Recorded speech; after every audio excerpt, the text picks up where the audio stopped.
De retour à Alexandria, Ezekiel effondré se confie à Michonne. À cause de toutes ces pertes humaines, il ne veut plus être le chef de quoi que ce soit. Michonne le frappe pour lui remettre les idées en place. Pour elle, il est hors de question qu'il laisse tomber son peuple et que même s'il est terrifié, il ne doit pas le montrer. Rick de retour à Alexandria apprend la mauvaise nouvelle et décide de faire le point. Il prévient qu'à la suite de la tentative d'assaut infructueuse du groupe d'Ezekiel, les Saviors ont dû prévenir Negan et que par conséquent, un assaut à Alexandria serait imminent. Il est convaincu que cela se passera ici car avant Rick, tout se passait bien pour Negan et il souhaitera donc attaquer sa communauté. Il ajoute que les munitions fabriquées par Eugène seront un atout majeur dans la guerre contre Negan car les Saviors n'ont personne pour en fabriquer. Rick enchaîne avec ses instructions, il veut des tireurs dans tous les immeubles proches du portail. Seulement, il n'aura pas fini de donner ses instructions que l'alarme de la communauté retentira et que des détonations se feront entendre. Les Saviors sont en effet déjà là.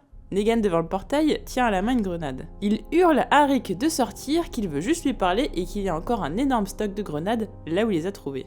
Rick ne répond pas, mais Negan trouve une parade pour attirer son attention et fait descendre Holly du camion, la tête cachée par un sac. Rick lui demande de la laisser partir et qu'une fois qu'elle sera en sécurité à l'intérieur, ils pourront parler.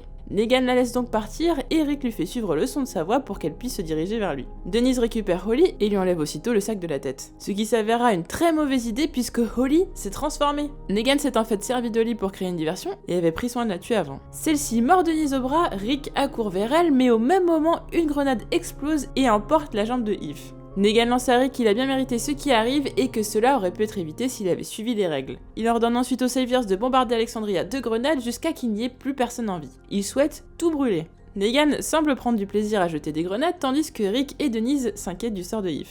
Cette dernière accourt vers lui et s'inquiète de le voir perdre son sang. Eve, lui, est plus inquiet concernant la morsure que Denise a au bras. Mais elle lui dit que ça n'est pas le moment de penser à cela. Denise demande à Rick de l'aider à emmener Eve à l'intérieur pour le sauver mais il refuse. Selon lui, il faut d'abord amputer son bras pour éviter qu'elle se transforme. Pressée par le temps, elle lui répond qu'elle est la seule personne en mesure de sauver Eve et qu'il est peut-être trop tard pour la sauver. Pendant ce temps, Carl souhaite sortir de sa maison pour sauver son père, mais Andrea, conscient du danger présent extérieur, l'en empêche de justesse en lui disant qu'ils iront l'aider plus tard. Dwight ordonne aux Saviors de suivre le plan de Negan et d'envoyer les grenades rapidement au-dessus du mur avant que la communauté ait le temps de préparer une riposte. Ezekiel et Michonne sortent de leur maison qui a été bombardée, néanmoins à l'extérieur le danger est encore présent et une grenade tombe à leurs pieds.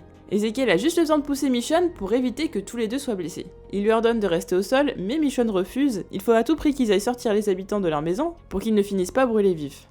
Jesus cherche Rick en vain quand soudain une grenade tombe sur lui. Heureusement, Jesus est réactif et les renvoie la grenade au-dessus du mur avant qu'elle n'explose. Ce qui aura comme effet de tuer plusieurs Saviors sous les yeux de Dwight. Du renfort arrive vers Dwight, alerté par la déflagration. Il demande ce qui est arrivé et Dwight leur explique qu'une grenade a été renvoyée par-dessus le mur et que pour être sûr que cela ne se reproduise pas, ils doivent garder la grenade dégoupillée pendant 2 secondes dans les mains avant de la jeter. Perplexes, les Saviors refusent, trouvant l'initiative beaucoup trop risquée. Dwight répond que ce n'est pas grave et tue tous ceux qui sont avec lui sous les yeux de Jesus, très surpris par le massacre. Jesus lui a dit qu'il a entendu des tirs et qu'il pensait que l'un de ses alliés était à l'extérieur. Dwight lui répond que c'est effectivement le cas et lui demande s'il a oublié leur accord. Il ajoute qu'il va lui lancer des grenades et qu'il dira à Negan qu'ils ont été attaqués de l'extérieur. Néanmoins, il tient à ce que Jesus raconte à Rick tout ce qu'il fait pour lui. Rick cherche Carl et Andrea. Ces derniers l'ayant entendu commencent à sortir de la maison, mais se demandent si c'est une bonne idée étant donné le danger qui rôde. Rick leur explique qu'ils doivent s'éloigner le plus possible du portail et que toutes les maisons proches de celui-ci sont à risque. Tous les trois se mettent à courir quand soudain, une grenade explose vers eux. Le souffle est si puissant qu'il les propulse quelques mètres plus loin. Rick tente de se relever et aperçoit au loin Carl sonné par l'explosion. Pendant ce temps, Negan se réjouit du spectacle car il sent la victoire approcher. Plus confiant que jamais, il se permet à un moment aussi crucial de faire tourner en bourrique l'un de ses hommes de main. Ce même homme qui, quelques secondes plus tard, se fera trouer la tête d'une balle sous le regard médusé de Negan qui ne s'attendait absolument pas à ce revirement de situation. Negan se couvre car il ne sait pas d'où viennent les balles et demande si elles provenaient du mur d'Alexandria. L'un de ses hommes lui répond qu'elles semblent provenir des immeubles à proximité et que sous la précipitation, il n'a pas pu compter le nombre d'assaillants. Sentant le vent tourner, Negan décide de fuir. Il récupère une grenade et la lance pour faire diversion afin que tous ses hommes courent vers les camions et s'en aillent sans trop de dommages. Cal posté près d'un immeuble observe la scène et demande s'ils doivent les poursuivre. Maggie qui menait le groupe qui a fait fuir Negan lui répond qu'ils doivent plutôt s'occuper d'aller aider Alexandria. Carl est au sol, inconscient. Rick le porte pour l'emmener en sûreté auprès de Denise tandis que Carl le rassure sur son état. Rick annonce à Denise, qui vient de sauver Eve, que Carl est brûlé. Ce dernier déclare qu'il n'a rien, qu'il a juste été sonné et souhaite sortir de son lit, ce que Rick refuse. Rick sort pour rassurer Andrea sur la santé de Carl et lui dit qu'ils doivent s'occuper au plus vite des morts avant qu'ils se transforment. Andrea est inquiète à l'idée de rester dehors suite au coup de feu entendu derrière le mur d'Alexandria. C'est à ce moment que Maggie arrive et déclare que son groupe a fait fuir Negan. Rick est très surpris de la voir ici. Elle lui explique que pour elle, la colline ne semblait pas être un endroit sûr et qu'il valait mieux se retrouver tous ensemble. La plupart des gens ont accepté de la suivre et elle est également accompagnée d'enfants. Cependant, elle ne sait pas quoi faire par la suite. Rick, mal en point, lui demande si elle est devenue chef de la colline. Maggie lui répond qu'elle suppose que c'est le cas, devant Rick qui finit par s'effondrer. Negan et ses hommes doivent s'arrêter car leur camion perd de l'essence. L'un d'entre eux explique que lorsqu'ils ont battu en retraite, une balle a dû perforer le réservoir d'essence. Le mot retraite agace grandement Negan, qui lui explique que la fumée qu'il voit au loin signifie que la communauté est en feu et que par conséquent, ils ont gagné. Eugène et son groupe sont inquiets. À l'écart du conflit, ils n'ont plus rien entendu depuis que les tirs se sont arrêtés et se demandent ce qu'il a bien pu se passer. John, l'un des ouvriers qui travaille avec Eugène, souhaite sortir uriner à l'extérieur tandis que Eugène se montre récalcitrant car sortir à l'extérieur s'avère bien trop risqué. Eugène finit néanmoins par accepter. Ce dernier avait raison puisqu'à peine John a-t-il eu le temps d'ouvrir la porte qu'une horde de rôdeurs se rua vers lui et tenta d'entrer dans la pièce. Tout le monde s'échappe par une autre sortie. Une voix se fait alors entendre à l'extérieur ordonnant de tuer les rôdeurs. Cette voix s'avère être celle de Negan. Étonné de voir des personnes en dehors d'Alexandria, il leur demande ce qu'ils font ici. Rick se réveille. Le Dr Carson lui annonce qu'il a été assoupi pendant plus d'1 heure. Rick souhaite alors voir Denise et cette dernière est très souffrante car sur le point de mourir et If est à son chevet. If avoue qu'il aurait préféré qu'elle prenne plus soin d'elle que de lui et souhaite profiter de ses derniers moments avec elle. Carl va à la rencontre de Rick et réalise que Rick ne sait pas à quel point les dégâts sont importants à l'extérieur. Ce qui inquiète fortement ce dernier qui n'a qu'une hâte, s'enquérir de la situation. Michonne répond que tout n'a pas été détruit, mais que ça s'annonce plutôt mal. Le portail est toujours présent, mais ne semble plus protéger grand chose, comme le déplore Andrea. Les dégâts matériels sont très importants, néanmoins la plupart des maisons détruites s'avèrent être vacantes. Cependant les pertes humaines sont à déplorer et les enterrements sont en préparation.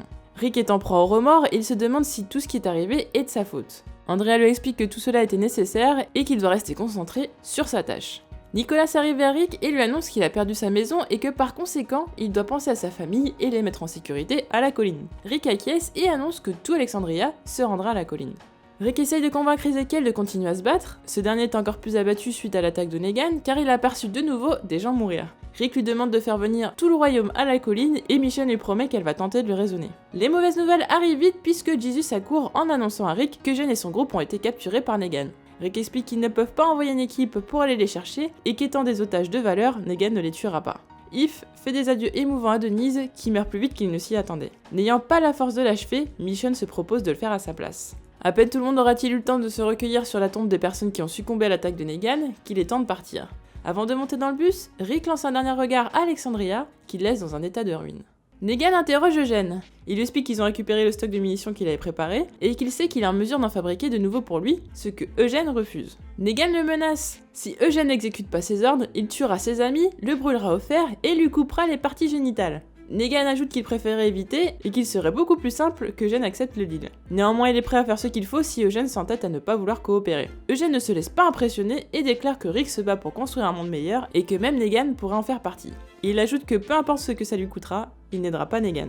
Negan désabusé sort de la pièce et décide de laisser Eugène réfléchir sur son sort. Une fois Negan parti, Eugène menace Dwight. Ce dernier lui répond qu'il ne doit pas être au courant qu'il est leur allié et lui conseille de ne pas se faire tuer avant qu'il trouve un moyen de les libérer. Eugène lui demande pourquoi il n'a pas libéré Holly et pourquoi il ne tue pas Negan dans son sommeil. Dwight lui répond tout simplement qu'il n'a pas trouvé d'opportunité pour Holly et que s'il pouvait tuer Negan sans se faire tuer à son tour, il l'aurait déjà fait. Soudain, une voix se fait entendre dans le dos de Dwight. Il se retourne et voit le Dr Carson qui avoue avoir entendu toute la conversation. Dwight est inquiet des conséquences que cela pourrait avoir, mais le Dr Carson le rassure, il veut s'enfuir avec Eugène. Il veut être libre, revoir son frère et ne plus vivre dans la peur. Ce qui étonne fortement Dwight, avant d'ajouter que d'autres seront prêts à les suivre.